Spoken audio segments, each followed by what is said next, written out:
Hey there everybody, Joe here. Thanks for tuning in again. So I'm going to take a break from my Harry Potter painting that I'm still working on and I'm definitely going to finish. That was getting to be a real strain on my brain trying to figure out how to paint that face. Just to mix things up, I'm going to work on a new painting here, a outer space galaxy scene, because there was a lot of requests for that. And I'm really going to get into it on this job and see what kind of a big colorful outer space scene I can build. This is going to be a lot more of a creative project for me, so this will be different because a lot of the time I'm approaching a job real intellectually, thinking, okay, I'm going to map it out, I'll sketch it first, I'm going to put this here, this here. I'm going to do this one a little bit different because there's a lot that I just don't understand enough to explain, so it'll be fun just to see what happens. But I do have kind of a basic concept in my head. I'm using the same paints that I typically use on a wall mural, and this is just a drop cloth that I stretched over an 8-foot by 4-foot frame, and it has a board behind it so that I can really be forceful with this brush. So I'm going to get started by putting I want something to be kind of the focal point, the center of attention, and I'm thinking a big bright center of a galaxy here glowing in like a bright yellow orange. And then I'll try to build out from that. And I don't want to just make like in the photographs where sometimes they just look like they're distant and flat. I want it to look like you're in it and like it's passing you on all sides. I mean, I want to make this cool. So we'll see if I can do that. So when I want the blackest black that I can find, which I do for an outer space scene, sometimes I'll use high gloss rather than flat black, because flat black, while it's nice that it doesn't get glare on it, I mean, think of a car, a black sports car, super high gloss and super black, because the high gloss allows for it to be as dark as possible. It has kind of a chalky look to it. So sometimes I'll go kind of a happy medium and do maybe a satin sheen. I'm trying out something a little different going with the high gloss. You would see if I moved the camera over, you'd see the reflection of all the lights on this. I've got my friend Jen Jun, all the way from China, in the studio. What is it? I'm going to use this brush for the black, and I'll put it out here where I want to blend to. Maybe I'll put some orange on here, and let's make sure we put a lot of paint with that, because that's just pure pigment. You can see how strong it is.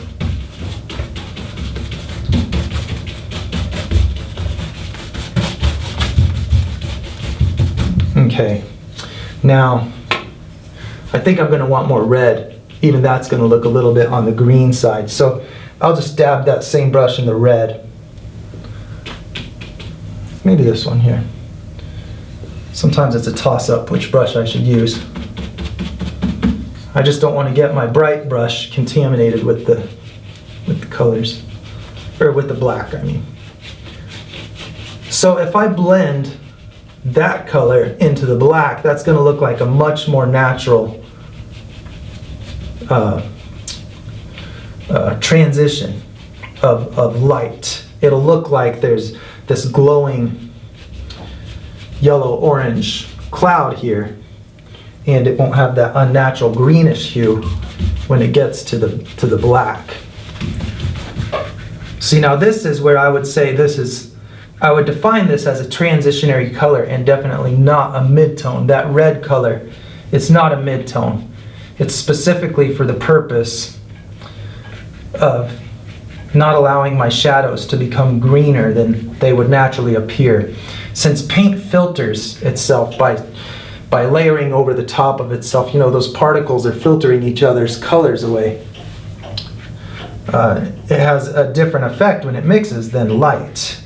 So what I'm doing is trying to simulate what light would do by putting the color red back in to the paint, since it's naturally getting filtered out by the black.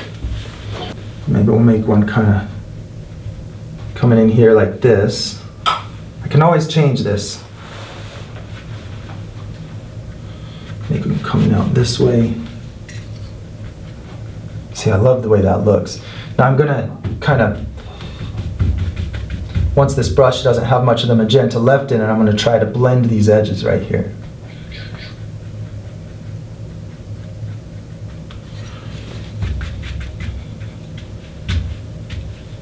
Sometimes a real quick stroke can do that. It's easier on a larger scale like this than when you're on a small scale.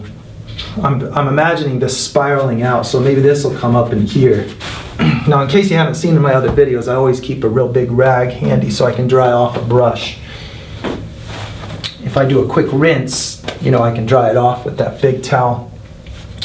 I'm going to get my black and put it around the edges of this magenta color. And then as it runs out, you know, I have less black in my brush now, so now I'll start blending with it. That's kind of the process I follow to do a quick job of blending something.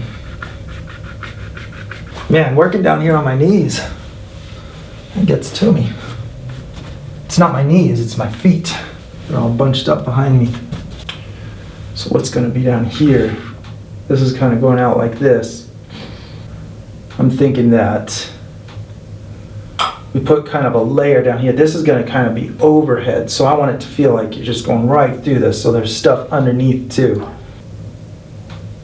Maybe I can just, maybe that part I'll just kind of blend down into this magenta color.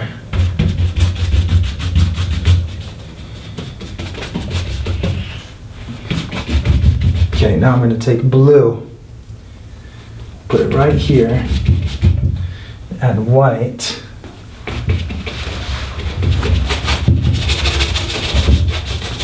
Now this blue gets a little bit more turquoise when you add white to it.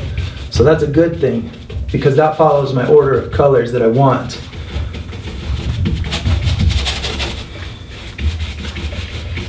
As the blue gets brighter, it gets a little bit more green. As it gets darker, it's going to move into this magenta. Now I'm kind of thinking more of that blue up in here. I'm going to take this purple, add some white.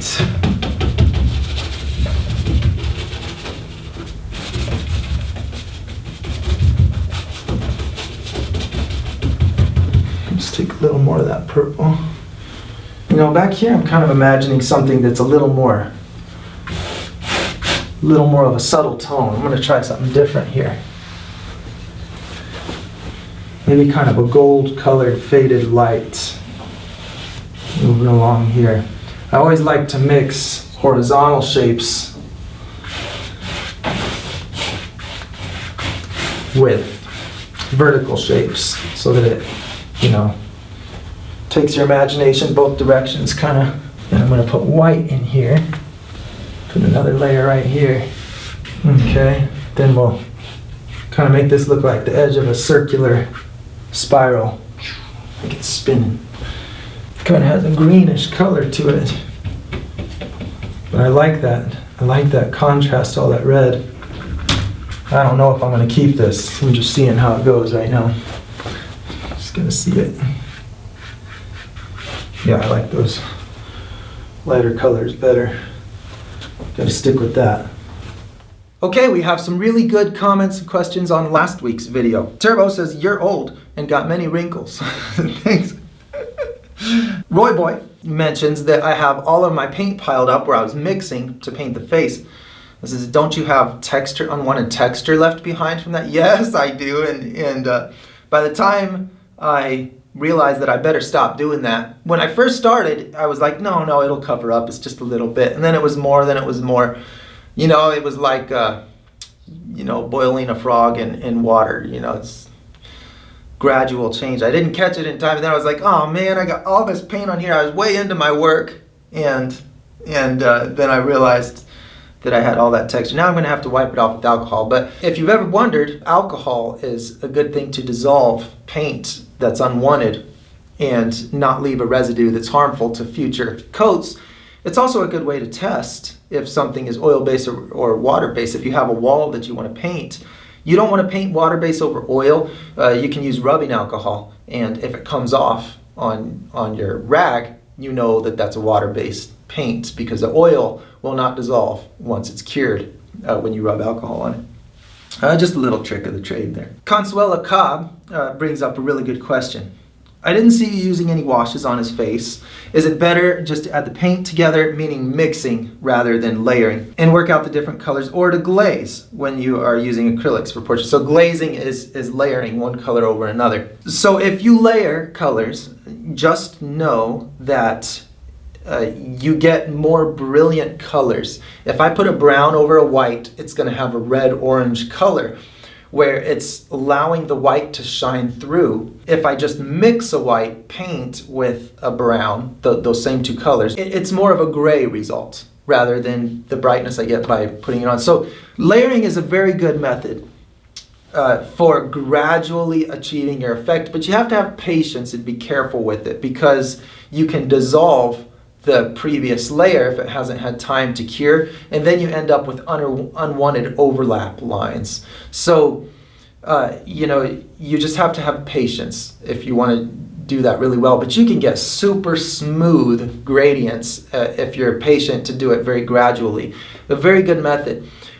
I choose to do it like Henk Jan Bakker points out. I choose to do the paint wet on wet mixing as far as I can before I get into anything that's that much in depth. But it just depends on the effect I'm going for. Like if I want the more red color that's in cheeks, I might choose to get kind of a maroon brownish color, and where I layer it thin, it's going to be more red, and then where it's darker, it'll look like the shadow that it's moving into. That can be a real good effect to achieve a line where there's that subsurface color coming through. Cannibalistic Mimi Lord says, how many reference images do you use for drawing faces? I tend to use more than one and end up screwing up my proportions. Okay, now that's a really good point, because I do the same thing. I'll look at hundreds of pictures. I'll look at as many are available, but this is what I've learned recently. It's valuable to understand the geometric shapes that are universal, that are in every face, but just alter their proportions, so that you can draw a generic face from memory at multiple angles. You can just learn to draw that. You can see very quickly that this begins to resemble a person. And so it's easy in the early stages of a drawing to see if you're on the right track by making sure that each stage is gradually narrowing it down to where you want to get to.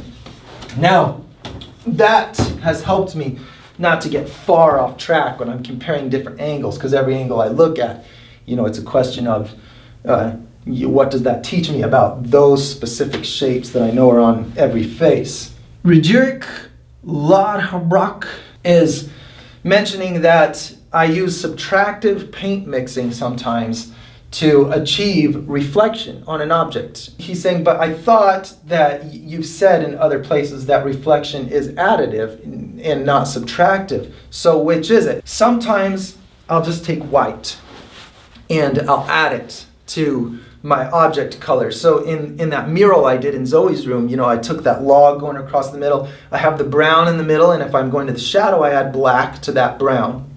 If I'm going to the highlight, I just add white to that brown. I can do that without altering the color at all, because it's black and white. If I had a certain color of light, like if it was a really blue colored light, then I would need to add violet to that blue when I mixed it with that brown, because it would turn green. It's just that when you're using black and white, those don't change very much with paint mixing, being that much different than what natural light would do. So there is some subtractive interaction that takes place when you mix paint, but it's more extreme with some colors than others. And when you have blue and yellow, for instance, you get green. That is because of the blue subtracting the red light from the yellow mix, and maybe the yellow subtracting some of the blue light from the blue paint. When you mix paint, both colors are on top of both colors, because it's like a bucket of marbles. It's different than if I have a continuous layer over something. If I had a blue layer over a yellow layer, there is no yellow on top of blue in that. So I get a more brilliant green, and I think I've demonstrated that in earlier videos. So I get a little bit grayer green if I mix yellow and blue than if I layer blue over a bright yellow. That's my brightest green in terms of mixing. Yes, reflection is additive, but it's an average of the values. So when something reflects light, it's as you change the angle, it reflects less of one light and more of another.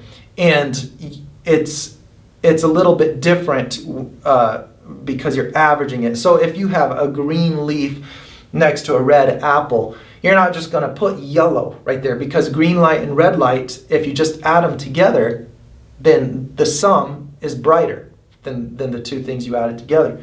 And you would get yellow. Red light and green light make yellow. But it's an average, so what you get is a dark yellow that's similar in darkness to both the red and the green that you mixed. If you have a surface, and it's really bumpy surface, okay, this is under a microscope, and then I'm going to shine a light on it, okay, so I'm standing right here, and these are arms, legs, head, and I'm looking at this, and the light source is over my head, okay, it's right here, and it's going to shine down on this, and it's going to hit an angle like this one and bounce right back to my eyes. So I'm going to see the color of this object according to the way this light affects it. So this is a white light, yellow object. I'm going to see the yellow object because the white light has yellow light in it that's going to reflect. And I'm going to see it. This light is also going to bounce this way, straight up when it hits this, and then it's going to bounce this way. And then it's going to bounce all these different angles because of this bumpy surface that has different angles in it. But now if this is a smooth surface, there's no longer light that's reflecting back to my eyes. Now this light's going that way, so I don't even see very much of this light, except for on the very slight imperfections that are on pretty much any surface. Small amounts will still make it back to my eyes, but not that much. What I'm going to see, rather, is anything that is at the opposite angle as my eyes. So I'll see the reflection of whatever object is right here. I'm going to see that reflection down here because that's the line of my vision. It comes here, hits my eyes, and I see it down here. So the reason that it's an average is because you can't change the angle without losing one as you gain another. So I always think that real examples are more valuable than whiteboard examples. And so look, we'll grab this yellow caution sign. Now look at this. I looked for something that was shiny and yellow because I wanted to demonstrate that, you know, if you look at this, this is not going to make green when this blue reflects off of it. So let's just put this right against here, and then we tip the angle up. You can see that it gets darker if I just barely tip it down. The top of this is definitely darker than the face. Do you see how the face still has the yellow color? But this has lost brightness. Now, if you're wondering about all of the full-length videos that I talked about that were going to be on my channel, Mural Joe In Depth, well, that didn't work out. It wasn't available to everybody. And so what Ben, my brother, and I have done instead, the links to the full-length videos are in the descriptions of the short videos. So that's how you're going to find the full-length versions that have content that are not in the short versions. If you're wanting to know just how I painted those yellow trees in the background on Zoe's mural, or maybe some of the water reflection, I don't know. A lot of content was skipped in order to create the shorter versions. But Ben has been working hard to put the associated videos with the correct short videos. We've set up a Patreon page, so you can pay on Patreon if you choose to. It helps us out a lot. If you choose to give $1 a month in exchange for the videos that we're producing, I don't think of it as a donation, and I don't like to ask for donations. I like to work, and I get a lot of joy out of what I do. You can choose the amount that you think it's worth. And if you choose to continue to enjoy it for free, then believe me, I still appreciate you watching, and I definitely respect what you choose to do. So look in the description of the short videos that you like to find the specific link to the full length uncut versions. The reason that we did it that way is because I don't want to have 100 videos on my channel that are long and boring to people who are not looking for that information. Not everybody is into that. But for those of you who are really studying and trying to learn how it's done, I understand the value of being able to just sit and watch how somebody's doing it. So I want that available. And that Patreon link is patreon.com/muraljoe. And it helps us greatly if you choose to go there and contribute to what we're doing here on YouTube. I also am going to be releasing a monthly video for those that'll be accessible for those who choose to support on Patreon. And in those videos, I'm going to maybe just be talking about what's new, little tips and tricks that I didn't think of to include in YouTube videos, and maybe discount codes for downloads that I create. I want to make something that is somewhat of a reward for those who choose to support on Patreon. But you know, the main reason that I hope you go to Patreon is because you already think that what I'm doing here is worth something. Again, thank you for watching, regardless of whether or not you do that. So this has been a thrill as usual, and I'm excited to move on with this painting. And I'll look forward to seeing you again next week.